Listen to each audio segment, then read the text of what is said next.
Hi, I have been under the weather this past week, so I didn't get to the research I had hoped to do for the video I had promised to do, but I thought instead I could do something that required no research at all and just tell you how I became a Christian.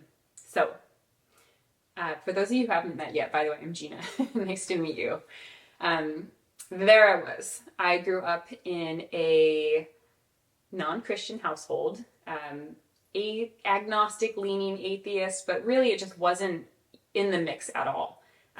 I knew other people had religions that they followed, and it seemed almost to be, in my young mind, like more of a cultural thing. Like, oh, I'm Greek, so I eat these foods, or oh, I'm Catholic, so I do this on Sunday, rather than an actual belief about what is and isn't true of the world.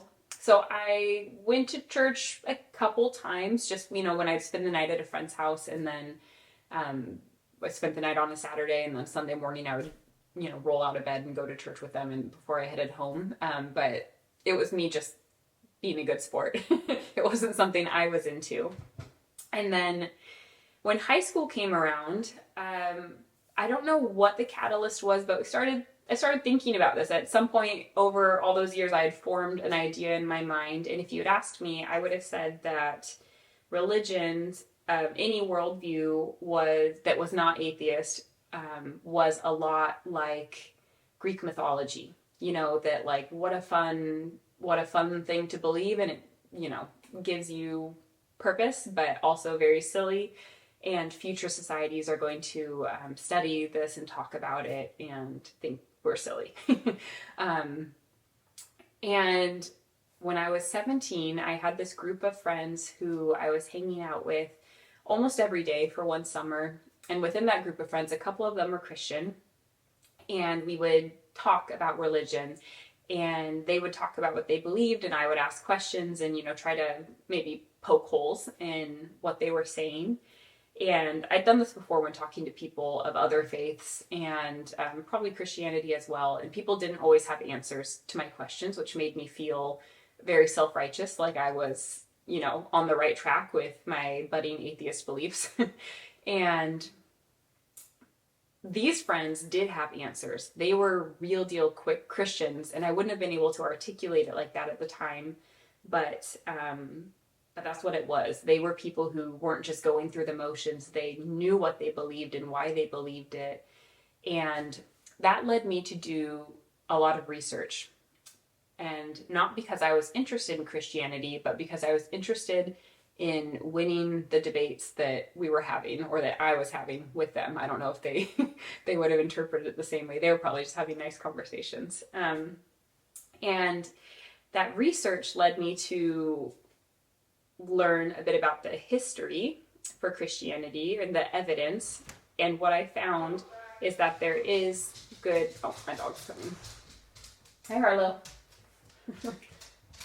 And what I found is that there is good evidence for Christianity, for that Jesus was a real person, that he really did claim to be God, that he was killed because he was claiming to be God, and that he then, after he was killed, resurrected 3 days later, and that there's legit good historical evidence for this in the same way that there's historical evidence for, anything else. Meanwhile, I also was in a geology class, and my professor, let us know pretty early on their views, and they were atheistic views, which was great at the time because so were mine.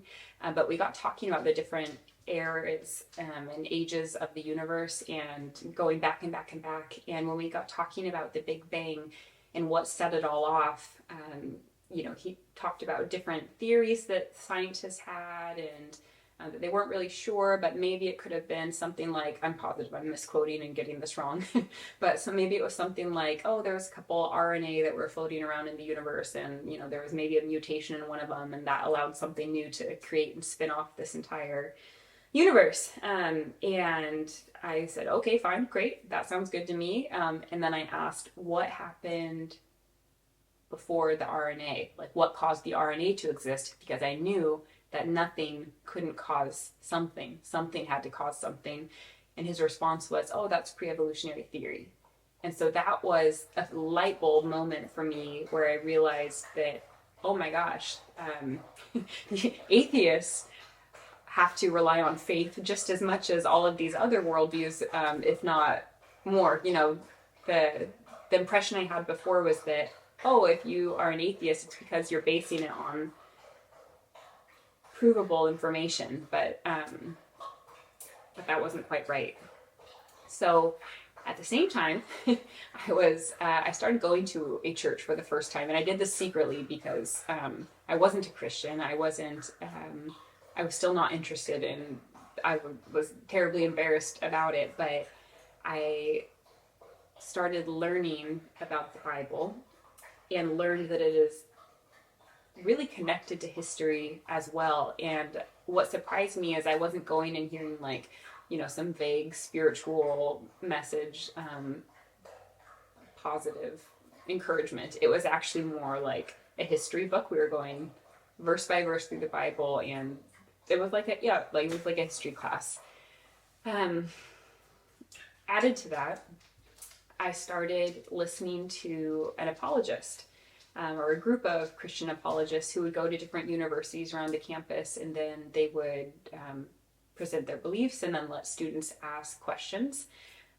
And so every day I was listening to about 15 minutes of students asking their questions and then hearing the answers to that. And I found the answers to be compelling, and more compelling than the atheist answers that I had had before that. And so I don't have a particular date, but at some point over the span of that summer, I became a Christian. And I was horrified. I didn't tell anyone for a long time. I just continued down this path of continuing to study and continuing to read books and continuing to listen to Christian apologists answer questions. And I wasn't just studying Christianity, I also studied other religions, and I don't want to put any of them down, so I'm going to name drop, but I found that they were not compelling in the same way, that when you looked into their evidence, that it wasn't backed up. When you looked at, I'll leave that at that. But meanwhile, Christianity's case continued to build. Like, I continued to get more and more historical evidence, as well as more and more scientific evidence. Like, it wasn't just the first cause. There was also like how perfectly fine-tuned the universe is for life, and just how improbable that is. Other things too, more emotional ones, like that without a God, if we are truly just animal machines that are survival of the fittest, that things like love and good and bad and beauty don't make sense, right? That would just be people responding to stimuli versus actually engaging with the world meaningfully. And I'll talk about that more in other videos. I think those are worth more time. But all that's to say, I have, since that time of my teen years to now, which is almost 20 years, I have continued to look into it, and I've continued to stay open. I think it's important, no matter what your belief system is, to stay open to being proven wrong. But I have just found more and more reason to think that the Christian position is the strongest worldview there is out there, and that it's true, and that with the head knowledge, when you actually start trying to engage with the creator of the universe who wants to engage with you, you will find that there's an experiential, and not just a feeling way, but a very tangible relationship with a person as well, who just happens to be God. Things like very specific answers to very specific prayers that coincidence can't quite explain, or other people who have had their own particular relationship with God, whether that be through things like speaking in tongues or visions, or hearing God audibly, or just, there's a whole variety of things. And I get this, I'm a natural skeptic, so I don't believe that when anyone tells me this sort of stuff, but when you know someone who you have every reason to believe is trustworthy, that counts for something too. So lots of different buckets of evidence, and though I'm open, I would be so doubtful that that something would surprise me these days, or make me makes me move away from Christianity. And that's the story. So for me, so part of why I'm doing this channel is just to, talk to the people like me who are hungry for those questions, for answers to those questions, and then also to um, maybe reach people who grew up in the church, but it might have been more of a cultural thing. Like you go because your family's going and you know what to believe, but not necessarily why you would believe that. So I hope that this is helpful for you. The channel, not this talk. This has probably been a rambling mess. But what? If you're open to sharing, I would love to hear where you're at right now, what you believe, and maybe why. And then if there are particular questions that you're hoping I'll cover one day that I haven't got to yet, go ahead and put those in there. And otherwise, I'll do my best to, eat good food and get good sleep so that I can be back at this next week. Thank you. Bye.